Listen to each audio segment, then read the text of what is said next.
এতিয়া কবা নাঙল দি খেতি হয় নেকি মই আহোঁতে নাঙল দেখি আহিছো কাৰ চিনেটো হা এতিয়া ট্ৰেক্টৰ এতিয়া এইবিলাক নাঙল ভাঙল কাম নাই আৰু আমি আগুৱাই যাম উন্নতি কৰিম চাকৰি যদি 10টা ওলাই আমাৰো তাত ভাগ থাকিব লাগিব বিটিআৰত বিজেপিৰ নিৰ্বাচনী সভা বিজেপি জিন্দাবাদ বিজেপি জিন্দাবাদ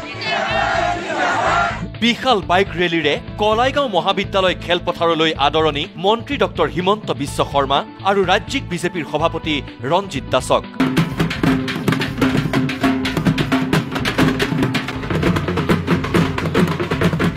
বিটিআৰবাসীৰ উৎসাহ দেখি মন্ত্ৰী ডক্টৰ হিমন্ত বিশ্ব শৰ্মাই ক'লে কোকৰাঝাৰত বিজেপিৰ চৰকাৰ হৈয়েই গ'ল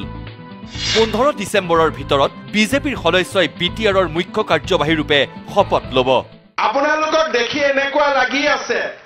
যে কোকৰাঝাৰত এবাৰ বিজেপি চৰকাৰ হৈয়ে গ'ল বিটিচিৰ বিজেপি চৰকাৰ হৈয়ে গ'ল মনটো দেখি মই ৰঞ্জিত দাসক কৈছো যে ইমান ভাল লাগিছে আমি যি কথা 5 বছৰ আগলৈকে কল্পনা কৰা নাছিলো 2 বছৰ আগলৈকে কল্পনা কৰা নাছিলো আজি আপোনালোকক দেখি মই নিশ্চিতভাৱে ক'ব পাৰো যে অহা 15 ডিচেম্বৰত কোকৰাঝাৰত ভাৰতীয় জনতা পাৰ্টিৰ এজন সদস্যই বিটিচিৰ মুখ্য কাৰ্যবাহী সদস্য ৰূপে শপত গ্ৰহণ কৰিব নিৰ্বাচন আহিলেহে জাতি জনগোষ্ঠীলৈ মনত পৰে বিপিএফ প্ৰধান হাগ্ৰামা মহিলাৰীৰ পিছে এইবাৰ আৰু টেঙা আম বেচিব নোৱাৰিব হাগ্ৰামাই ইমান দিনে ব্ৰইলাৰক দানা খুৱাই মাৰি খোৱাৰ দৰে সমষ্টিবাসীক শোষণ কৰি আহিছিল হাগ্ৰামাই নিৰ্বাচনী সভাত হাগ্ৰামাক তুলা ধুনা নেডাৰ আহ্বায়কৰ আমাৰ হাগ্ৰামা মহিলাৰী ডাঙৰীয়াৰ ইলেকশ্যনৰ সময়ত তেওঁৰ গোৰ্খা জাতিলৈকেও মনত পৰে চাহ জনজাতিলৈ মনত পৰে আমাৰ দাস কলিতা সকললৈকেও মনত পৰে আৰু ইলেকশ্যনৰ সময়ত অলপ খানা টানা খুৱাই ঠিক আছে তাই ইলেকশ্যনৰ পিছত খবৰ নাই আকৌ মাটি বদলাব গ'লে কয় তোমাৰ মাটি নহয় চাকৰি লাগিলে ক'ব এনেকুৱা লাগিব নহ'লে চাকৰি নহয় ৰাস্তা নহয় এদিন মই হাগ্ৰামা মহিলাই ডাঙৰীয়াক সুধিলো যে ইলেকশ্যনৰ সময়ত আমাৰ মানুহখিনিক তই বাবা ইমান মৰম কৰ ইলেকশ্যনৰ পিছত কিয় পাহৰি যাও বোলে দাদা ব্ৰইলাৰ চিকেনটো ঘৰত থকা কেইদিনটো খুৱাই ডাঙৰ কৰে নহয় পিছতহে ব্ৰইলাৰ চিকেন কেইটা কাটি দিয়ে আপোনালোকৰ পৰা ভোট লৈ আপোনালোকক মাৰাৰে ৰাজনীতি ইমান দিন বিপিএফ দলে আমাৰ বিটিচি অঞ্চলত কৰি আছিলে এবাৰ টেঙা আম খাব নে মিঠা আম খাব যিবিলাকে মিঠা আম খাব হাত দাঙক ঠিক আছেতো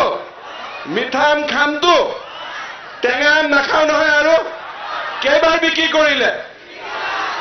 বিক্ৰী কৰিলে এইবাৰ আমি মিঠা আম খামে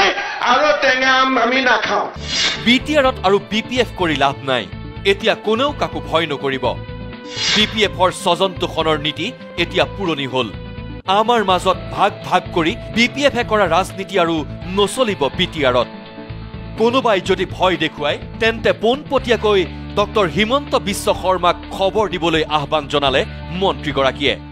বিটিচি অঞ্চলত কোনেও আৰু বিপিএফ কৰি লাভ নাই বিপিএফৰ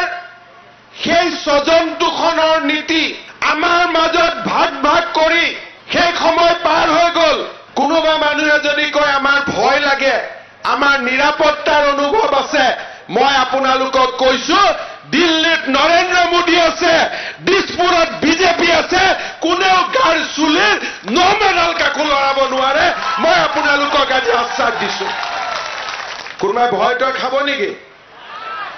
ভয় খালে মোক ৰাতি 2টাতো মাতি দিব ঠিক আছে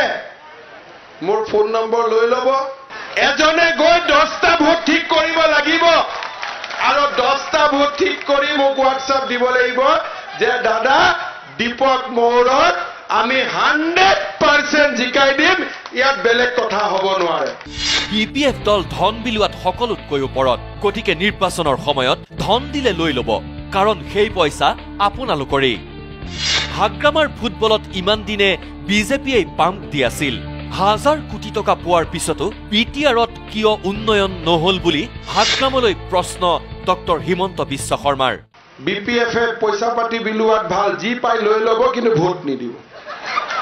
ঠিক আছে নহয় যি পাই লৈ ল'ব কাৰণ সেইবোৰ আপোনালোকৰে টকা মোদী ডাঙৰে আপোনালোকৰ কাৰণে পঠোৱা টকা দিছপুৰৰ পৰা আমি আপোনালোকৰ কাৰণে পঠোৱা টকা গতিকে আমাৰ শ্যামসুন্দী ভাই যদি কিবা দিয়া লৈ ল'ব লৈ ক'ব যে ঠিক আছে নহ'ব কাম আমাৰ চৰকাৰৰ দিনত 1000 কোটি টকা দিছিলোঁ যে বিটিচিত উন্নয়ন হওক ৰাস্তা ঘাট হওক মোক কৈছে দাদা ৰাস্তা নাই দাদা আমি মাটি কিনিব নাপাওঁ আৰে ভোট কালৈ জিকি আছিলে ইমান দিন হাগ্ৰামা মহিলাৰ ফুটবলটোতো ইমান দিন বিজেপিয়ে বঁটা দি ৰাখিছিলে গতিকে যদি কাম হোৱা নাই কিবা যদি ইয়াত অধিকাৰ পোৱা নাই তেতিয়াতো আমি হাগ্ৰামা মহিলাৰ ফুটবলটোকেতো গালি পাৰিব লাগিব না তেতিয়াহ'লে আপোনাৰ ফুটবলৰ কাম নাই এইটো পাম নহয় পাম দিলেও পাম নাথাকে মাজবাটৰ ITI ফিল্ডত বিজেপি প্ৰাৰ্থী দীপক মুৰৰ হৈ প্ৰচাৰ চলাই মন্ত্ৰী ডক্টৰ হিমন্ত বিশ্ব শৰ্মাই ক'লে ভাই ফুটাৰ দিনা অসমত দিয়া হ'ব চৰকাৰী বন্ধ লগতে ক'লে মাজবাটৰ 16,000 পৰিয়ালে পাব অৰুণোদয় আঁচনিৰ ধন এতিয়া ৰঞ্জিত দাস ডাঙৰীয়াই যেতিয়া কৈছে যে ভাই ফুটাত বন হ'ব লাগে এবাৰ পুৰা অসমত বন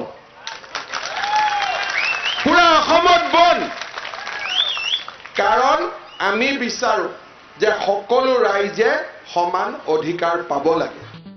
মাজবাটৰ পিছতেই কলাইগাঁৱত অনুষ্ঠিত আন এখন সভাতো অংশ লয় মন্ত্ৰী ডক্টৰ হিমন্ত বিশ্ব শৰ্মাই ব্যুৰো ৰিপৰ্ট নিউজ লাইভ